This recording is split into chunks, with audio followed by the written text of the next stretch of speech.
வங்கதேச பிரதமர் ஷேக் ஹசீனா பதவி விலகிய நிலையில் சலிமுல்லா கான் தலைமையில் இடைக்கால ஆட்சியை அமைத்து இராணுவ தளபதி வாக்கர் அறிவித்துள்ளார். வங்கதேசத்தில் போரில் பங்கேற்றவர்களின் வாரிசுகளுக்கு அரசு வேலையில் இடஒதுக்கீட்டை அமல்படுத்துவதற்கு எதிராக வங்கதேச மாணவர்கள் போராட்டத்தை கையில் எடுத்தனர். இந்த போராட்டமானது வன்முறையாக மாறியதில் 100க்கும் மேற்பட்டோர் உயிரிழந்தனர்.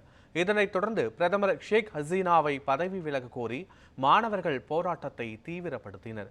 இதனைத் தொடர்ந்து பிரதமர் பதவியில் இருந்து விலகி நாட்டை விட்டு ஷேக் ஹசீனா வெளியேறினார். இந்நிலையில் வங்கதேசத்தில் ஷேக் ஹசீனாவின் தந்தையும் முன்னாள் அதிபருமான முஜிபுர் ரகுமான் சிலை போராட்டக்காரர்களால் உடைக்கப்பட்டது. மேலும் பிரதமர் இல்லத்திற்குள் புகுந்த போராட்டக்காரர்கள் கையில் கிடைக்கும் பொருட்களையெல்லாம் சூறையாடி சென்றனர். தற்போது இது தொடர்பான வீடியோ சமூக வலைதளங்களில் வைரலாகி வருகிறது. இதேபோல வங்கதேச நாடாளுமன்றத்திற்குள்ளும் புகுந்த போராட்டக்காரர்கள் அங்குள்ள சில பொருட்களை தீயிட்டு எரித்ததாக கூறப்படுகிறது.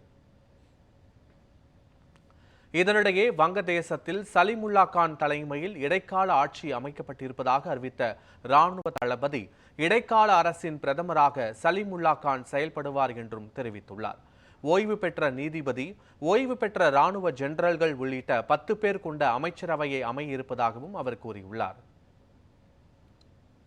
பிரதமர் பதவியில் இருந்து விலகிய ஷேக் ஹசீனா தனது சகோதரியுடன் இராணுவத்திற்கு சொந்தமான C-130 விமானம் மூலம் நாட்டை விட்டு வெளியேறி இந்தியா வந்தடைந்துள்ளார். அவர் லண்டன் செல்ல இருப்பதாகவும் தகவல்கள் தெரிவிக்கின்றன. வங்கதேசத்தில் நடைபெறும் போராட்டம் எதிரொலியாக இந்தியாவில் உள்ள வங்கதேச தூதரகங்களில் பாதுகாப்பு அதிகரிக்கப்பட்டுள்ளது. வங்கதேசத்தில் பதற்றமான சூழல் நிலவுவதால் தலைநகர் டாக்காவுக்கான விமான சேவைகளை ஏர் இந்தியா நிறுவனம் நிறுத்தியுள்ளது. இந்தியா வங்கதேசம் இடையிலான ரயில் சேவைகளும் ரத்து செய்யப்பட்டுள்ளது.